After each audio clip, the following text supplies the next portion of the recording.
ပြောမယ်ကြော်ရည်ကဒီနေ့မှာတတိတပုတ်ထွက်တယ်နော်ကျဒါမှရှိတော့မကောင်းဟိုဟာ PDF နော် PDF နဲ့ပတ်သက်လဲနော်ကျွန်တော်တို့ပြောချင်တာ PDF လက်နဲ့ကင်နော်အခုဒီနေ့မှာဗာလဲ KU မြို့လာအဲမြို့မှာနော် PDF 73ရောက်လာတက်ခါရတယ်နော်မြန်မာနိုင်ငံဒါမဲ့ခင်ဗျားတို့ PDF တွေပေါ်ရောက်မလုံးနဲ့နော်ပေါ်ရောက်မလုံးနဲ့ကျွန်တော်ခင်ဗျားတို့အသက်ကိုနော်ရှိခွေးအရောက်100သေးတာမှခင်ဗျားတို့အသက်1ရောက်နဲ့ကျွန်တော်တို့မလန့်နိုင်ဘူးဒါမဲ့ကျွန်တော်တိုင်လာလည်းနဲ့ကလည်းမျိုးအတူပြယူခံတယ်ပြီးတော့ဒီနေ့မှာတိုင်ဒါမဲ့ကျွန်တော်ကလေးတယောက်အမြင်ကျွန်တော်ပြပတယောက်အမြင်နဲ့ကျွန်တော် brighter console တယောက်နဲ့အမြင်နဲ့ဆိုကျွန်တော်နည်းနည်းပါသတိလာပြီးတဲ့စကားလာပြောမယ်မြန်မာနဲ့တဲ့ပဲပြောမယ်နော်ပိုးကြီးစကောကြီးမပြောဒီနေ့တော့ရတဲ့ဝါညောပိုးပါနော်ကျွန်တော်ပြောချင်တာ PDF အကုန်လုံးတိုင်လာလည်းနဲ့ကအကုန်လုံးပြောချင်တာနော်ကျွန်တော်တို့ပထမဆုံးကီတိုင်နော်တိုင်လာလည်းနဲ့ကကီကောင်းနော်ကီပထမဆုံးကီတောင်းလာရေးလောက်တာနှစ်ပေါ်93နှစ်ရှိပြီ93နှစ်မှာမြို့ထဲမှာဘယ်တော့မှလက်နဲ့ယူနီဖောင်းနဲ့သွားတယ်လက်နဲ့သွားတယ်ဘယ်တော့မှသွားလို့မရမယ်နော်အခုမှခင်ဗျားတို့ PDF လောက်တာရက်ပန်းပဲရှိသေးတယ်တနည်းကြော်ပဲရှိသေးတယ်နော်ခင်ဗျားတို့မြို့ထဲမှာသွားတယ်မြို့ထဲမှာသွားပြီးတော့ယူနီဖောင်းနဲ့လက်နဲ့အဲ့လိုမျိုးသွားတယ်နော်အဆင်မပြေဘူးနော်ဒါပေမဲ့ဒီလိုမျိုးတွေ့ပြီးတော့ဆိုရင်တခြားPDF တွေအကုန်လုံးကျွန်တော်တို့ခင်ဗျားတို့ပြစ်တီတာမို့တင်ကားစာယူသေးတယ်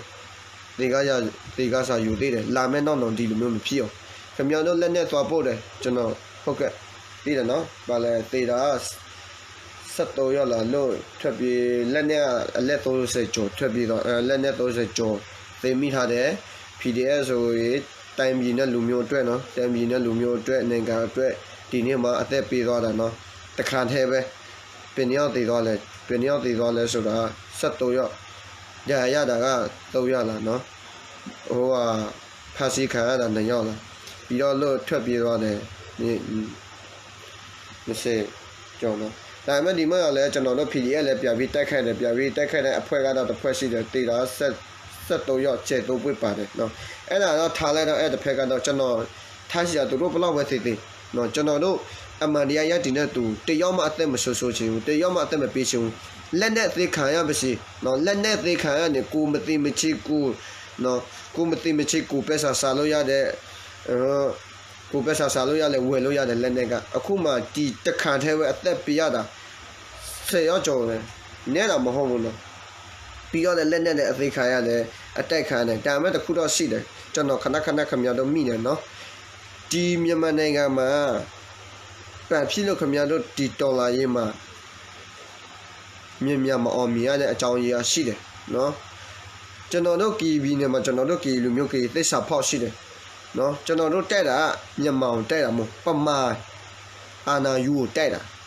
စစ်ကောင်စီခွေးတော်စားမီအွန်လိုင်းတက်တာနော်တီချာနားလဲအောင်တီချာပြောပြမယ်နော်အခုမှဒီနေ့မှာဘာမှမဟုတ်တာခင်ဗျားတို့အသက်ခံရခင်ဗျားတို့လက်နဲ့အသေးခံရနော်ကျွန်တော်တို့ပြည်သူတွေထောက်ပံ့တဲ့ပဲစားတယ်အများကြီးလက်နဲ့တလက်ဘယ်လောက်ပြီးတောင်ဖို့ရှိလဲကြည်တော့ဘယ်လောက်ပြီးတောင်ဖို့ရှိလဲအခုမှ16ကြည်တော့ဆိုရင်ဘန်းငွေ50အနည်းဆုံး AK ကြည်တော့ဆိုရင်60 90စေတဲ့တယ်နော်ငါပြောဘူး MPG တော့တလုံးဆိုရင်ဘန်းငွေ1000ကျော်1300 4000 5000အဲ့ဒါအများကြီးနော်လက်နဲ့တလက် A4 တလက်35000 6000 9000 A1 တလက်ဆို9000 8000နော်လက်နဲ့နေလက်ပြဖို့တလို့ဘလို့လဲ2500ခေါမထကြည်စားတလို့2000ကျော်ကြည့်လိုက်ပါလားနော်ဒီလောက်ထိတန်ဖိုးကြီးနဲ့လက်နဲ့ကြည်စားရင်နော်ဒါမဲ့အခုမှတရက်သေးပဲတခါသေးပဲအလက်30ကျော်ကြည်စားလဲသိမိလဲလက်နဲ့လဲသိမိလဲအသက်လည်းပြီးတယ်ဒါမဲ့ကျွန်တော်ပြောချင်တာဒီလက်နဲ့အသေးခံရတာကျွန်တော်ပြောစရာအကြောင်းမရှိဘူးအပြစ်တည်စရာမရှိဘူး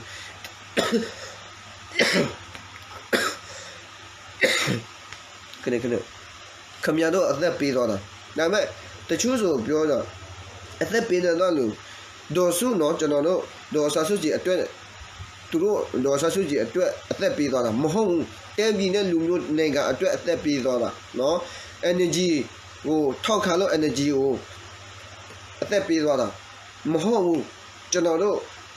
ကိုမြန်မာနိုင်ငံမျက်နှာလို့ချိလို့တံဖို့ထားလို့အဲ့ဒါကြောင့်သူတို့အသက်နဲ့ရေးပြီးတော့ကိုလူမျိုးအတွက်ရဲ့သူများလူမျိုးအတွက်ရဲ့လူတယောက်ရဲ့လူချုံမှုနှွေးထွေးမှုပျော်ရွှင်မှုအဲ့လိုမျိုးဖြစ်စေချင်လို့သူတို့ကတန်တူခွေလို့ချင်လို့သူတို့အဲ့လိုမျိုးလုပ်တာသူတို့လက်နဲ့ကင်တာသူတို့တော်လာတာနော်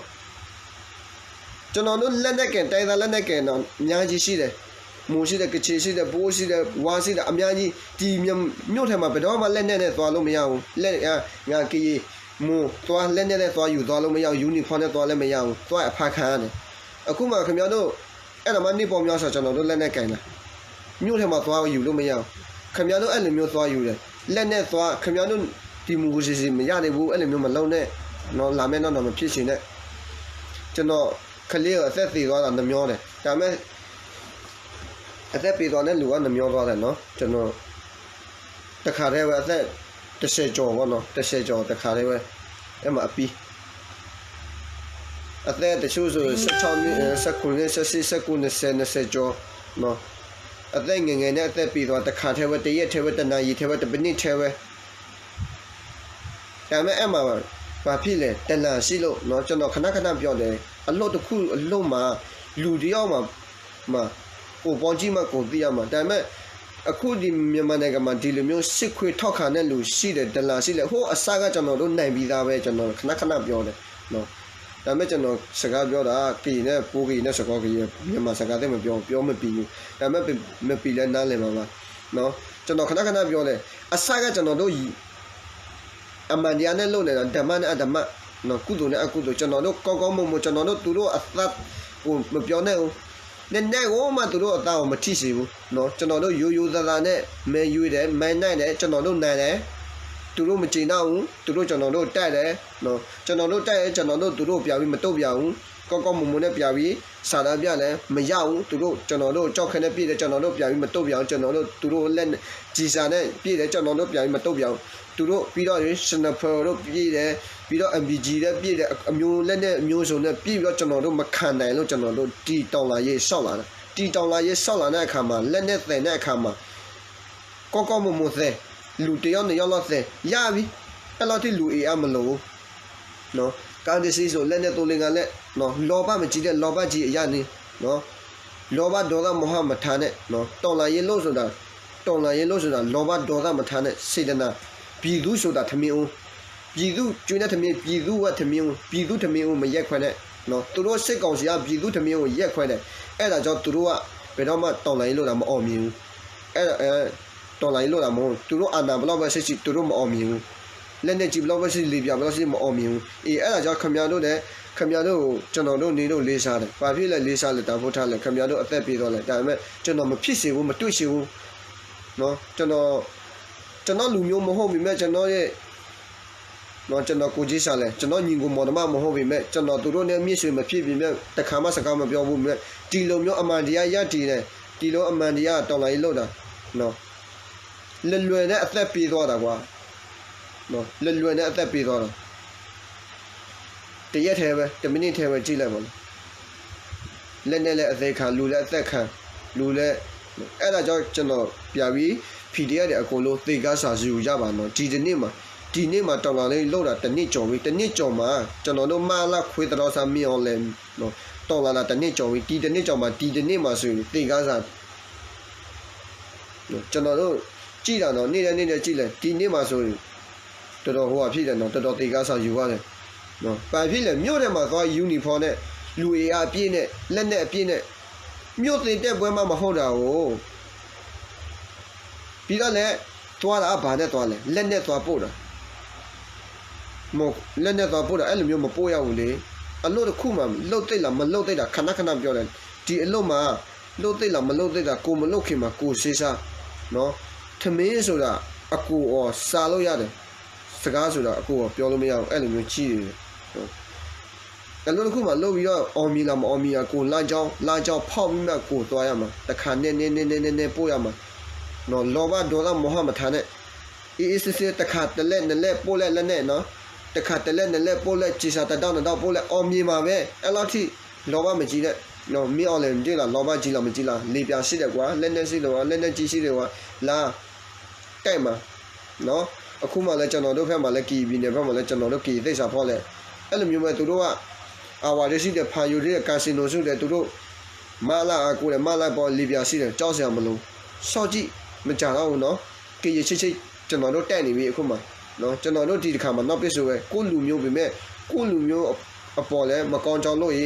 ကျွန်တော်တို့တိုက်မှာပဲကို့အပေါ်သိစာဖောက်တဲ့လူတော့ကျွန်တော်လောက်ရမှာပဲမလို့တီတောင်လာရေးဘလုံးမအဆင်မပြေဘူးနော်ဒီနေ့မှာ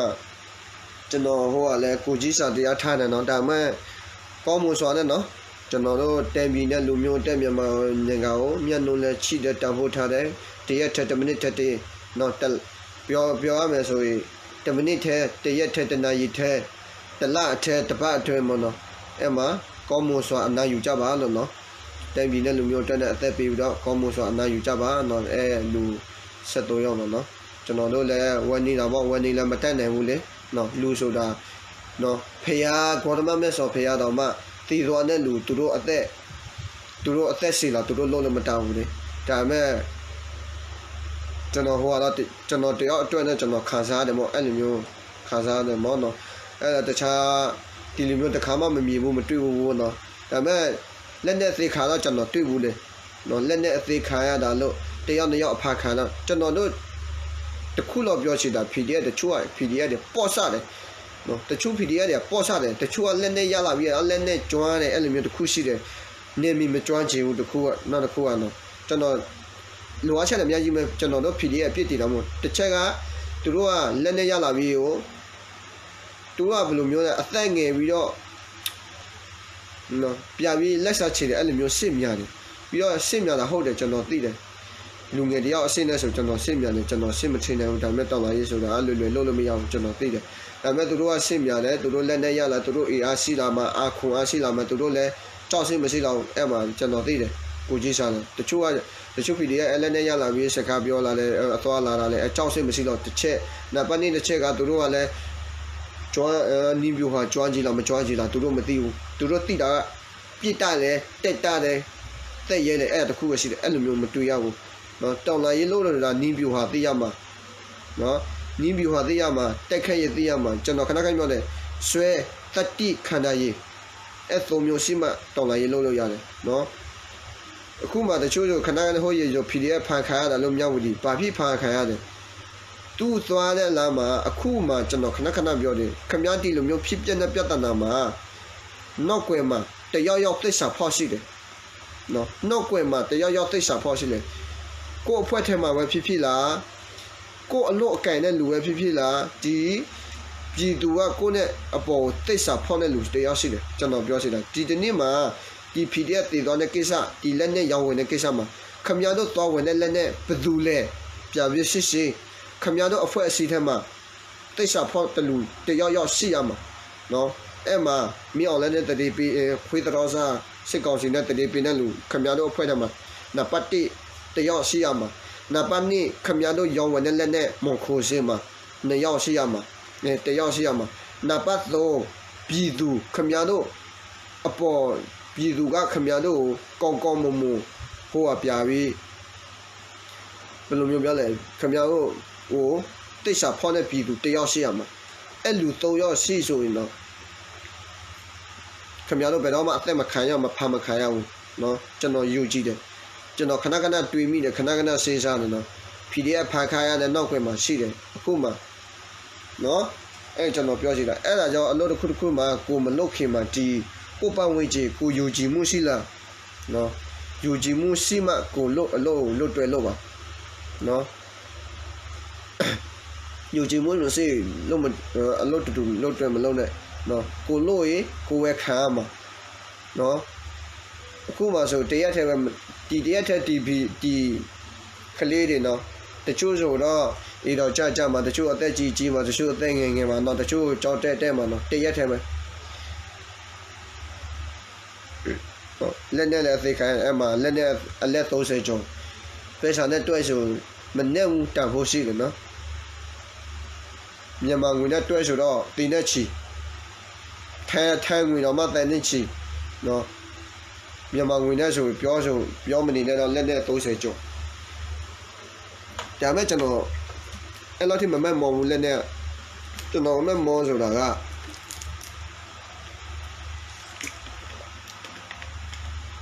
ကျွန်တော်မျက်မောတာကဒီလူအသက်တစ်ချောင်းပဲလူတွေရောလူတဲ့အသက်တာဖို့ရှိတယ်နောက်တစ်ခုကဟိုဟာရှိတယ်ပြီးတော့လည်းကျွန်တော်ပြောင်းပြီးကြည့်တော့လက်နဲ့တလဲရဖို့ဆိုတာမလွယ်ဘူးပြည်သူကပြည်ပရောက်တဲ့ပြည်သူတွေ150 100 200 1000စုပြီးတော့မှကူညီထောက်ပါပြီးတော့ကျွန်တော်တို့အဲ့မှာအဖွဲ့အစည်းတွေပေါင်းစုပြီးတော့စုပြီးမှသွားလူပြီးမှများလာမှအဲ့မှာသွားဝေတယ်ဘက်စာစီတာနဲ့မရသေးဘူးသွားဝယ်ဘယ်လိုမျိုးလမ်းကြောင်းဖောက်ရမလဲဘယ်လိုမျိုးဝယ်ရမလဲဆက်သွယ်အဲ့မှာအခက်ခဲတွေအများကြီးရှိတယ်အဲ့မှာပြောမတတ်တော့ကွာ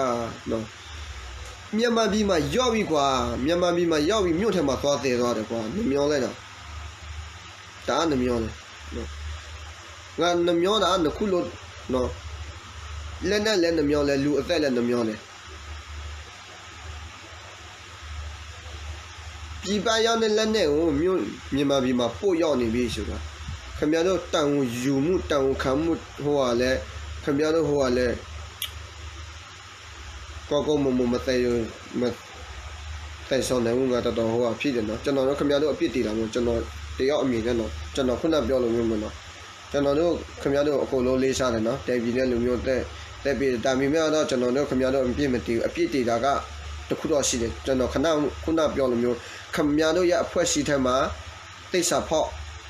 တန်လာတယောက်ရှိရမှာနံပါတ်2ကတော့ကျွန်တော်ခုနလိုပြောတယ်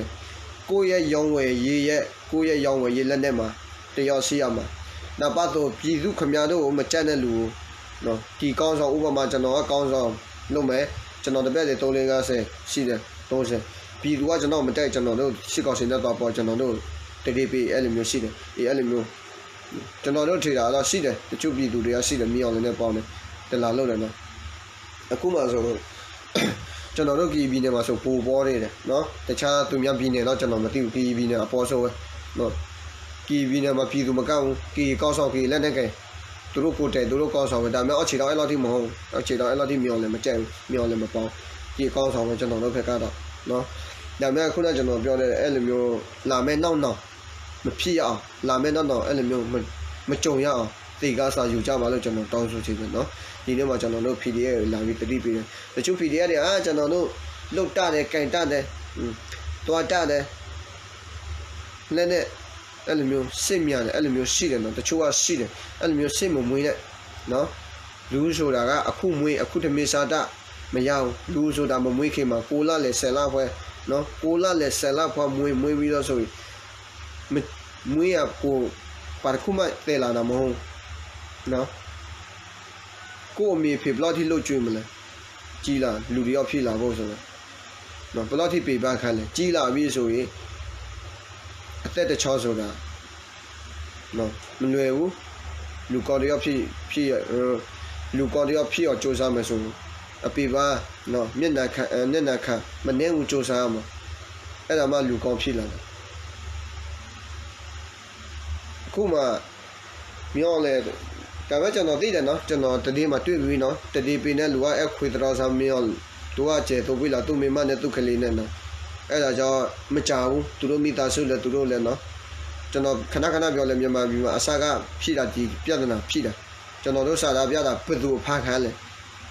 အဖခံတဲ့လူလည်းဘယ်သူလဲတတိပင်နဲ့အဲ့လိုတတိပင်နဲ့လူမရှိဘူးဆိုဘယ်တော့အဖခံရမလဲအဖခံရမယ်လူမပြီးဒီလောက်ဒီလူအများလူတောင်းတဲ့ချီနဲ့မြန်မာတမီလို့မြန်မာနေကတနေကလို့တော့တိုင်းသားပေါ်ဆိုလူမျိုးပေါ်ဆိုနဲ့စာသားပြတာကောင်းဆောင်ဘာလို့လဲသူတို့သိတယ်သူတို့သွားဖားတယ်ဖားလိုက်ဆိုရင်နေမဖောင်ညောင်းသွားဖားတယ်အတိအကျသူတို့သိတယ်အဲ့တလန်ရှိလို့အခုလည်းခင်ဗျားတို့ဒီနေ့မှာဆိုခင်ဗျားတို့အသက်ခံအဖန်ခံရတာလဲတလန်ရှိလို့နော်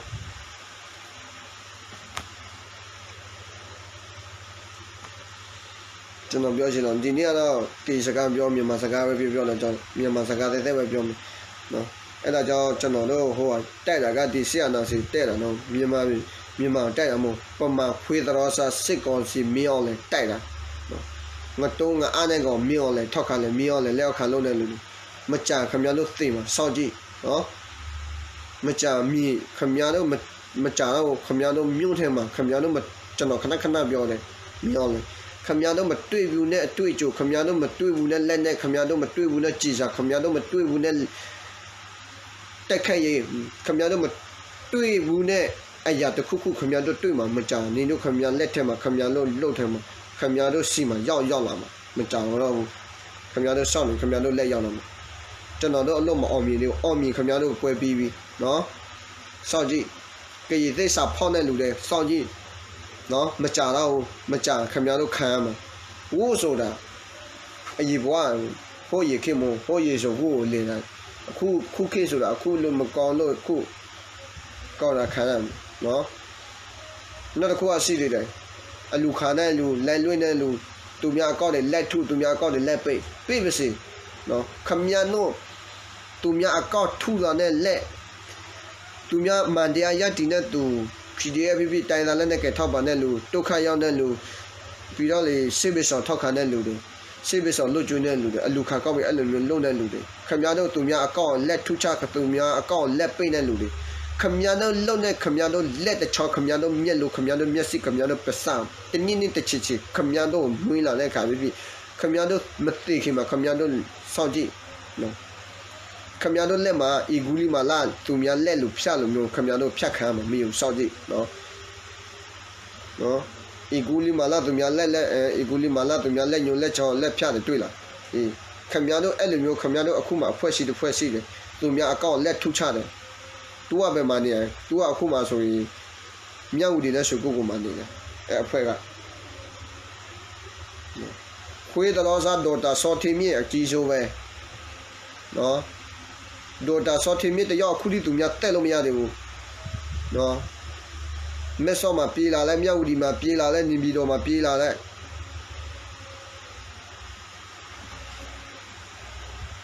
နော်ဒီခွေးတော်စားဒေါ်တာနာမည်ကဒေါ်တာစောထီမြင့်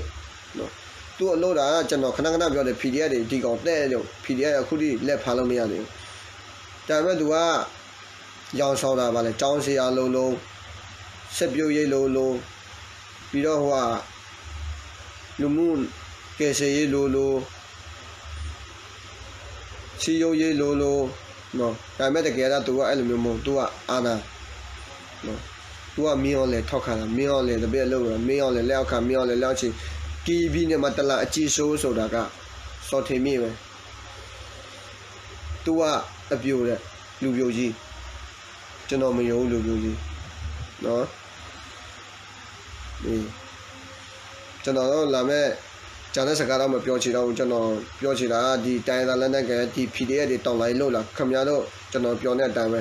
ခင်ဗျားတို့အသက်ပေးသွားတာဒေါ်စုအတွက်တမို့ energy အတွက်တမို့ခင်ဗျားတို့မြန်မာနိုင်ငံချီလို့မြတ်နုံလို့တန်ဖို့ထားလို့နော်ခင်ဗျားတို့အသက်ပေးသွားလားနော်တိုင်ပြည်လူမျိုးအတွက်အသက်ပေးသွားတယ်နော်ကျွန်တော်အကိုလိုလေးစားပါလဲပြီးတော့ကောင်းမွန်စွာအနာယူကြပါလို့တောင်းဆိုချင်ဆုတောင်းပေးတယ်နော်နောက်တစ်ခုကကျွန်တော်တို့ခုနပြောလိုမျိုးကျွန်တော်တို့တိုင်ရတာလက်နဲ့ကဲတာမှနှစ်ပေါ်များစွာနဲ့တောင်းလိုက်လို့လားဘယ်တော့မှမြို့ထဲမှာသွားတာယူနီဖောင်းနဲ့လက်နဲ့တခါမှသွားလို့မရအောင်တခါမှမသွားရအောင်ဘယ်တော့မှမဝေရအောင်နော်ဝေလို့မရသွားလို့မရနော်အခုခင်ဗျားတို့အဲ့လိုမျိုးသွားလို့မဖြစ်ဘူးလေမြို့ထဲမှာခင်ဗျားတို့တောင်းလိုက်လို့တာမကြဘူးခင်ဗျားတို့ကိုအထည်သေးတာမဟုတ်နော်ရာသူဆိုတာအထည်သေးလို့မရဘူးအထည်ကြီးလို့မရဘူးတက်ပွဲဆိုတာ24နာရီနော်24နာရီဖြစ်တတ်တယ်နော်လူဆိုတာတတိဝီရိယနဲ့နေကြပါနော်တက်ပွဲဆိုတာရာသူဆိုတာ24နာရီရှိတယ်ကိုနာမှာနော်သူလည်းလက်နဲ့ကကိုလည်းလက်နဲ့ကသူလည်းကဲတာလိုက်သူလည်းတွန်းတာသူတို့ကလုံးမှာပဲနော်အဲ့ဒါကြောင့်ပြောရှိတာနော်ဒီလူတွေတောင်းလာလုံးတဲ့အခါမှာတည်ချနော်တို့ကြပါလောဘရဲ့ဒေါသရဲ့မောဟနဲ့မလုံးပါနဲ့စေတနာစစ်စစ်နဲ့တို့ကြပါလို့တောင်းဆိုချင်တယ်ပြီးတော့အလုပ်တစ်ခုမှလုပ်ပြီးဆိုရင်ကိုယ့်ရဲ့ခုနကျွန်တော်ပြောတဲ့ဟာကိုယ့်ရဲ့အဖွဲ့အစည်းထဲမှာဖြစ်ရောင်းဝယ်ရေးဖြစ်ပြည်သူဖြစ်အပေါင်းအသစ်တွေတည်ချပေါင်းကြပါနော်ကိုပေါင်းမတိုက်ကိုဘွားပြစ်တတ်တယ်နော်အဲ့ဒါကြောင့်လူဆိုတာအဓိကစိတ်ပဲနော်သူများဘလောက်ပဲဆိုဘလောက်ပဲအကောင်ဖြစ်ကိုပေါင်းမြဲကိုကအကောင်ဖို့ပဲလုပ်တယ်နော်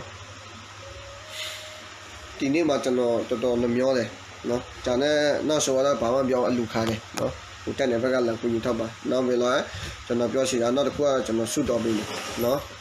ဒီအသက်ပေးတဲ့ PDF တဲ့ဒီနေ့ထဲမှာနော်ဒီနေ့ထဲမှာ20ရက်နေ့6လပဲ2020နှစ်တည်သွားတဲ့လူဒီနေ့မှာ10ရောက်ကြောင်းနော်တက်ပြီးတဲ့လူမျိုးတက်အသက်ပေးနော်ပြီးတော့ဆိုရင်ပြည်သူအတွက်အမှန်တရားပဲရတည်ပြီးတော့အသက်ပေးသွားတာနော်ကောမွန်စွာအနာယူကြပါလို့နော်ကျွန်တော်ဆုတောင်းပြီးတော့တခြားတိုင်းသားပြည်သူတွေအားလုံးနော်ဒီအသက်ရှင်တဲ့လူပဲဖြစ်ဖြစ်အသက်ပေးသွားတဲ့လူဖြစ်ဖြစ်ကိုယ်နဲ့ဘာသာကိုယူကြည်တဲ့ဘာသာကိုဆုတောင်းပေးကြပါလို့တောင်းဆိုရှင်မနော်ကျွန်တော်ဟာတော့ဘာမှမပြောတော့ရတာပေါ့အောင်ရပြီ拜拜